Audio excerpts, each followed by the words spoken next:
और हमारी बहुत ही प्यारी डॉक्टर साजिदा परवीन जो कि रिलीजियस स्कॉलर भी है, ये भी इनका ताल्लुक भी तालीम के शोबे से। अस्सलाम वालेकुम डॉक्टर साहिबा। अस्सलाम वालेकुम डॉक्टर साहिबा। हमको शामदीद कहते हैं डॉक्टर साहिबा। अच्छा, ये ब्रेक के बाद आपको एक बार फिर से खुश आमदीद कहते हैं। आज 12वां रोज़ा है और आज 23 मार्च भी है और इस हवाले से आज हम बात करें दयानतदारी के हवाले से। नफ्स से दयानत क्या है, खुदा से दयानत क्या है, उसके बंदों से दयानत क्या है, जिस सरजमीन पे आज हम जी रहे हैं, सांस दे रहे हैं, इससे दयानत क्या है। अल्लामा तकी मेहदी साहब हमारे साथ मौजूद हैं, मुफ्ती नूर रहमानी साहब हमारे साथ मौजूद हैं, आज हमारे साथ मेहताब साहिबा भी मौजूद हैं और डॉक्टर साजिदा भी हमारे साथ मौजूद है। और अभी ब्रेक के बाद हमारी बहुत ही प्यारी बहन जवेदिया ने भी हमें ज्वाइन किया है। नात ख़्वान आप सब लोग जानते हैं। डॉक्टर साहिबा, आप मुझे बताएं, ये जो दयानत है जिसकी आज हम बात कर रहे हैं, अगर हम जो देखने वाले बच्चे हैं मैं उनको समझाना चाहूँ कि बेटा अपने दयानतदार कैसे रहना है मुल्क के साथ, अल्लाह के साथ, जो आपके आसपास लोग हैं उनसे, तो वो कैसे मैं समझाऊंगी इसको।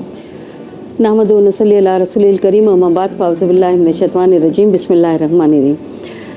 सबसे पहले तो मैं मुबारकबाद देती हूँ कि आज के दिन जो तजदीद अहद वफ़ा का दिन है और मेहताब आपा हमारे साथ यहाँ मौजूद हैं। बात यहाँ से शुरू करूँ कि आप कह रहे हैं कि चूँकि पाकिस्तान और ये हम उम्र इनका रोना है, इन्होंने इंसानी अक़दार की पामाली की बात की। उधर उलमा जो थे उन्होंने भी यही बात की कि दीन जो उसूलों का मजमुआ है, हम उसको किस तरह रोनते जा रहे हैं।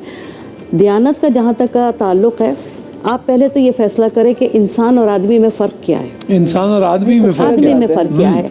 लक़द करमना बनी आदम की खिला से आरास्ता परास्ता फरमाया परवरदिगार ने, और हम यहाँ बन गए वो आदमी कि जिसकी हैवानियत और जिसकी शहवत ने हमें हराम और हलाल से इस तरह से मजबूर कर दिया कि अब ख्वाहिशात नफसानी है, अब हमें दयानत याद नहीं रही। वो दयानत जिसका ताल्लुक़ राज़बादी से है, नेकी से है, सदाकत से है, उसके बड़े पैरामीटर मौजूद हैं, हमें वो याद नहीं रही, लेकिन हमें उसका वाइस वर्सा या उसके अपोजिट वर्ड याद है जो हम आज अपने मुल्क के साथ कर रहे हैं। 3 पैराए में आपकी बात जो होती है वो पहले आप अपने अल्लाह से, तो जो अल्लाह का जब तारुफ हुआ तो परवरदिगार ने महासिन अखलाक के अंदर कुछ पैरामीटर्स जो डूज़ हैं वो दिए हैं और कुरान में मौजूद हैं। वो कौन से हैं? कस्बे हलाल है, कानून का एहतराम है, सच्चाई है, अहद वफ़ा है, ये तमाम चीज़ें शामिल है जिसमें दयानतदारी प्रायोरिटी नंबर 1 पे सबसे पहले। क्योंकि देखें ये वो है जैसे इंसानी ढांचा स्केलेटन है, स्केलेटन के अंदर जो बैकबोन है, अगर बैकबोन के अंदर कोई थोड़ा सा भी डिफेक्ट है तो सारा जिस्म जो है वो अनबैलेंस है। तो दयानतदारी किस चीज़ में?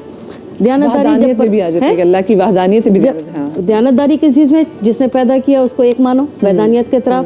जिस जो ईमान की बातिनी दौलत के साथ दुनिया में आए, जिनकी विलादत हुई इसीलिए कि वो इंसानों को यानी कि कुर्रे अर्ज़ के वो लोग जिन्हें इंसानों में और मोमिन और फिर एक दर्जा आगे मोमिनीन में उनको शुमार किया जाए, तो वो उसके अंदर ईमान की ज़ाहिरी दौलत के साथ साथ बातिनी दौलत भी अता करें। ठीक, तो यहाँ पर बात आई कि आप वो मकारिम अखलाक जिनसे किरदार की और अखलाक की तश्कील होती है वो कहाँ है। बच्चे को समझाने की आज की ज़रूरत क्या है। अभी आपने जिक्र किया कि सबकी नज़रें नीची हैं, वहाँ किरदार बन रहा है या अखलाक बन रहा है?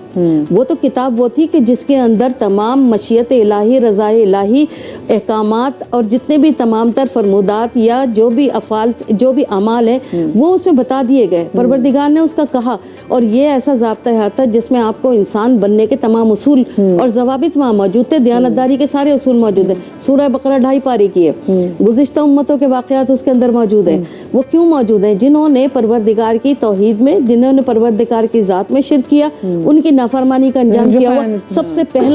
सबसे पहला जो बहुत ही मुफस्सिल तरीन आयात हैं उसके अंदर सारी बात बता दी गई है कि पहले मुझ पर जिसने पैदा किया, जो मैं खालिक हूँ तुम्हारा, अब्द और माबूद के रिश्ते को इस्तवार किया, उसको मजबूती से पकड़ो। उसके बाद आप आ जाए सूरह मोमिनून के अंदर है, आप मोमिनून के अंदर भी सदाकत और दयानत की बहुत सारा जो है जो उसके अंदर आयातों का जो जुज़ है वो मौजूद है, इंसानी फलाह व बहबूद और हिदायत का रास्ता। लेकिन ये इनफरादी भी है। एक शख्स अगर इनफरादी तौर पर अपना खुद एहतसाबी अकाउंटेबिलिटी के ऊपर कायम हो जाए कि जैसे नमाज कायम करने के लिए कहा गया उसी तरह कायम की जाए, ये है दयानतदारी। कि इसमें किसी चीज़ का ख्याल ना हो, जिस रब के हुजूर परवरदिगार के हुजूर शरीक हैं उसी की बारगाह में शरीक हो। रोज़ा जिस तरह अपना हक रखता है उसी तरह शरीक हो।